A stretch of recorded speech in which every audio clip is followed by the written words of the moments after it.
አሰላሙ አለይኩም ወራህመቱላሂ ወበረካቱ። ወድና የተከበራችሁ የተወደዳችሁ ቤተሰቦች እንዴት ናችሁልኝ? ሰላም ናችሁ ወይ? አላችሁልኝ? እኔ ጋር አልሐምዱሊላህ ሁሉ ነገር ሰላም ነው። ስራ እንዴት ይዟችኋል? እኔ ሰላም ነኝ አልሐምዱሊላህ። ለኡሙ ረህማ ቤት አዲስ ከሆናችሁ ሼር ላይክ እያደረጋችሁ ቤተሰብ በመሆን ሁሌም የሚለቀው ቪዲዮ እንዲደርሳችሁ ማድረጋችን አትርሱ ማለት ነው። ቤተሰብ ዛሬ በዚች በመናፈሻ ላይ ፈታ ዘና እያልኩ እያሳያችሁ ይገኛለሁ ማለት ነው ቤተሰብ። እና በጣም በሚያሳዝን ሁኔታ ነው ስደት በጣም ይከብዳል። በነገራችን ላይ በዚህ ሰሞን የምንሰማው በቃ በነገራችን በጣም የሚከብድ ማለት ነው። በስደተኞች ቀን በቀን ጉዳት፣ ቀን በቀን ስቃይ፣ ከቤተሰብ መከዳት እየቀጠለ ነው ያለው ማለት ነው። መቼ ነው የስደተኛ እንባ እንትን የሚለው ማለት ነው? እውነት የስደተኛ እንባ መቼ ነው በቃኝ የሚለው? የእውነቴን ነው የምላችሁ። ስደተኛ መቼ ነው በቃኝ ተብላ ደስተኛ ሆነ እንትን የምትለው ማለት ነው? ግራ ገባኝ ማለት ነው። በጣም ነው ግራ የገባኝ። እንደኔ ግራ የገባችሁ ብዙዎቹ ትኖራላችሁ ብዬ ተስፋ አለኝ። የእውነት በጣም ግራ ገባኝ። ብዙ ስደተኞች እያለቀሱ ነው ያሉት፣ ሁሌ አገር የገቡት ማለት ነው። ብዙዎቹ ይቺ ናች ማናች ብላችሁ በማታስቡ ሁኔታ ነው ብዙዎቹ እንባቸውን እያረገፉ ነው ያሉት ማለት ነው። ብዙ እየሰማን ነው። በሰሞኑ ሰምታችኋል። አንድ እህታችን ስደት ረጅም አመት ቆይታ እናት ሀገሬን አሁን አርፌ በላለው አርፌ ይናከል ደኪም ያለው ሰርች ያለው በለፋውበት ደግሞ አገሬን ገብቼ አሁን አርፌ የሚበላበት ሰዓት ነው፣ ሊፋቴንም የሚያይበት ሰዓት ብላ አገሯን ተነስታ ስትገባ የገዛ ቤተሰቧ በነገራችን ላይ ይሄ ጉዳት በቤተሰብ ሲሆን የበለጠ ጉዳት ይጎዳቸዋል ማለት ነው። እዚች ዱንያ ላይ የማትለውጡ ሰው እናት ማለት እዚች ዱንያ ላይ ተለውጣ ምንም የማይቀይራት እናት ባልጇ ተቀይራ ስታያት ምን ትላላችሁ? ምን አንጀት አስችሏት እንደለመሹ ሸቃቅለሽ ቢሂጂ ማለት ምን ማለት ነው ብዬ ነው ማስበው። ምን ማለት ነው? እና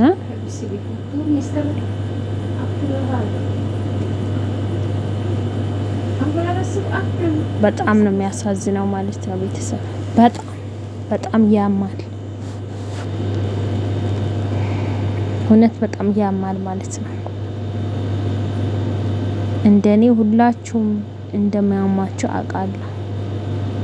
የእውነት ያስጠላል። ለምቼን እኔ የምኖረው በቃ እንደምትሉ ነው እያደረገ ያለው ማለት ነው። በየቀኑ ስደተኞች ላይ የምንሰማው በየቀኑ የምናየው ነገር በጣም ይከብዳል ማለት ነው። አላህ ሱብሓነሁ ወተዓላ ወላይ በስደት በቃኝ ብለን ወደ አገራችን ስንመለስ የእውነት አርፈን የምንበላው ርስቅን አላህ አስፋፍቶ ይስጠን። የእውነት እኛ ስደት ላይ ታውቃላችሁ ስንት ነገር አሳልፈን ነው የምንሰራው ማለት ነው። ስደት ማለት ወደን ፈቅደን እስር ቤት ብንገባ የነገ ህይወታችን የተሻለ ህይወት ለመኖር ብለን ነው ሁላችንም የምንጥረው የምንሰራው ምንደክመው ማለት ነው። ለምን የነገ የተሻለን ህይወት ለመኖር ማለት ነው። ግን ያ የተሻለ ህይወት ቀርቶ ደግሞ እንደዚህ ደክማችሁ በቃ ሁሉ ነገር ሆናችሁ ደግሞ ድካማችሁ ልፋታችሁ ደግሞ ከንቱ በቃ ከንቱ ባዶ ማለት ነው ሲሆን በጣም ይከብዳል። ከዚህ አይነት አላህ ብቻ ይጠብቀን። የእውነት በጣም ነው ልቤ የተነካው። ወንድ ልጅ እንደዚህ ስቅስቅ ብሎ ሲያለቅስ፣ ወንድ ልጅ እንደዚህ እንትን ሲል በጣም ልብ ይነካል ማለት ነው። የእውነት ልብ ይነካል። እውነት በሰሞኑ እንደዚህ እህታችን በቃ ያው አይታችኋል ብዬ ተስፋ አለኝ ቪዲዮ ማለት ነው። ትግስት የምትባል ልጅ የጉታጀራ ልጅ ናት። በቃ አይታችኋል ሰምታችኋል ብዬ ተስፋ አለኝ ማለት ነው። ስለዚህ በጣም ነው የሚከብደው፣ የእውነት በጣም ነው የሚከብደው ማለት ነው። አላህ ብቻ ይዘንልን ማለት ነው። እና ራሳችሁን ጠብቁ። የራሳችሁ የሚለውን ነገር ራሳችሁ ላይ ይቀመጥ። ሁሉን ነገር ለቤተሰብ ጨርሳችሁ እንዳሰጡ። ምክንያቱም የራሳችሁ ህይወትን መኖር ያስፈልጋል። እኔ ነኝ ለኔ ነው የሚለውን ነገር መኖር አለበት። እስከ መቼ በሰው ሀገር? የእውነቴን እንምላችሁ እስከ መቼ? ስለዚህ ቤተሰቦቼ፣ ውድ ቤተሰቦቼ አላህ ደግሞ ከእንደዚህ አይነት አላህ ይጠብቀን። ከእንደዚህ አይነት ቤተሰብ አላህ ይጠብቀን፣ አላህ ይሰውረን ማለት ነው። የእውነት አንድ ሰው የአንድን ሰው ህይወት በቃ ምን አገባኝ በማለት የሚያደርገው ነገር ብዬ ነው ማስበው። ምክንያቱም ነገ ልጄ ሰፈር ከገባሽ፣ ነገ ልጄ ምን ትሆናለች፣ ልጄ በምን ታርፋለች፣ በሰው ሀገር ደክማለች የሚሉት ነገር ከሌላ በቃ ልፋታችሁ ከንቱ ማለት ነው። በቃ ከንቱ እንደ ባዶ ነው የምትሆኑት ማለት ነው። የእውነት ብቻ በጣም ይከብዳል። እውነት የምላችሁ እኔ አንጀቴን ነው የበላችኝ ማለት ነው። አንጀቴ በቃ ይሄን ነው ብዬ የማውራት ሞራንም የለኝም ማለት ነው። ይሄ ነው ብዬ የማውራት ሞራን፣ ይሄ ነው ብዬ መናገርም አልችልም። ምክንያቱም በጣም ልቤ ስለተነካ ማለት ነው። በጣም ነው የሚያሳዝነው። የእውነት ያሳዝናል። አላህ ይድረስልን ለስደተኞች። የእውነት ለነዚህ ህዋዎች በጣም ነው የሚከብደው። ማንኛውም በጣም ይከብዳል። በጣም ነው የሚያሳዝነው። እና እላችኋለሁ ቤተሰቦቼ፣ ስደተኞች፣ የኔ እንቁዎች ራሳችሁን ጠብቁ። የኔ ነው የሚለውን ነገር ያዙ። ልጅ ይዛችሁ የመጣችሁ፣ ልጅ ጭላችሁ የመጣችሁ ነገ እሱ ሌላ ሚስት አግብቶ ጥሩ ሁኔታ ጥሩ ህይወት ሊኖር ይችላል። ግን እናንታችሁ ነው ጊዜያችሁን ሰውታችሁ ጉልበታችሁን ሰውታችሁ የያዛችሁ ነገር ስታጡ መኖር ያስጠላል ማለት ነው። ምክንያቱም ብዙ ነገር እዚህ ጋር ብዙ ነገር መስዋዕትነት ለዚህ ነገር ይሄን ለማግኘት ስንት ዋጋ ተከፍሎ ነው የሚገኘው ማለት ነው። ያ ዋጋ የተከፈለው ነገር ደግሞ በቦታ ላይ ካልተገኘ ይከብዳል፣ ያሳዝናል፣ መኖር ያስጠላል። አሁን እቺ ልጅ ብዙ ዋጋ ስለከፈለች ነው እዚህ ጋር መኖር ያስጠላት ማለት ነው። ግን አላህ ሱብሃነሁ ወተዓላ በጣም ነው የሚያሳዝነው። ቤተሰቦቼ በጣም ራሳችሁን ጠብቁ ነው የምለው እኔ። ራሳችሁን ጠብቁ፣ ራሳችሁን ጠብቁ ነው የምላችሁ። እኔ ምንም ማድረግ አልችልም፣ ምንም ማለት አልችልም። ግን ራሳችሁን በመጠበቅ ገንዘባችሁን ራሳችሁን በቃ አንድ ነገር እኮ እናንታችሁ ስትኖሩ ነው ሁሉም ነገር መኖር አይደል? ሰው ልጅ መጀመሪያ ራሱ መኖሩ ነው። አሁን እቺ ልጅ ንብረቷን ማጣች፣ ራሷን ህይወቷን ማጣች ማለት ነው። በቃ ህይወት መኖር አስጠላት ማለት ነው። በቃ የሷ መኖር ትርጉም አልባ ሆነ ማለት ነው። በቃ ምንም ትርጉም የሌለ ነገር ሲሆን በቃ አማራጯን አደረገችው ማለት ነው። በጣም ያሳዝናል። ስደት ላይ ለፍታ ደክማ ሳታርፍ ያው ሞት እኮ ለማንም አይቀርም። ማይድ እኮ ለማንም አይቀርም ማለት ነው። ሁላችንም እንሄዳለን። ሞት ለማይቀራ አይቀርም። ግን በዚህ ሁኔታ ተማራችሁ በዚህ ሁኔታ እንትን ማለት ይከብዳል። በጣም ነው የሚከብደው፣ በጣም ነው የሚያሳዝነው ማለት ነው። እና ልቦና ይስጠው ማለት ነው። የኢትዮጵያም ሰው ልቦና ይስጠው። ልጄ ዳክማ ነው የምትመጣው የሚባሉት ነገር ልጄ ዳክማ ነው የምታገኘው፣ ለፍታ ነው የምታገኘው። ልጄ ማታ በምን ሁኔታ ነው ደስተኛ የምትሆነው? በዚህ ገንዘብ ለኔ ያለውን ነገር ሰጥተኛለች። በምን ሁኔታ ነው ደስተኛ ሆና የምትኖርበትን ህይወት የምትቀጥለው የሚለውን ነገር እንዲሰጣቸው ዱዓ ማድረግ ነው ማለት ነው ቤተሰብ። ምክንያቱም ቤተሰብ ካላሰባማ ያስባል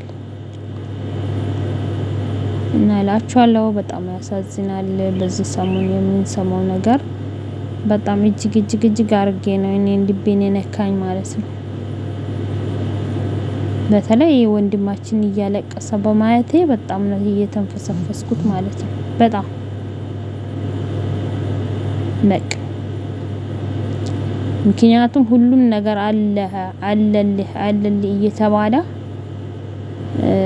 ሰፈር ሲገባ አገር ሲገባ ባዶ ቀፎ ሲሆን በቃ ቀን ነው የጨለመው አለ። እውነት ነው፣ ቀን ይጨልማል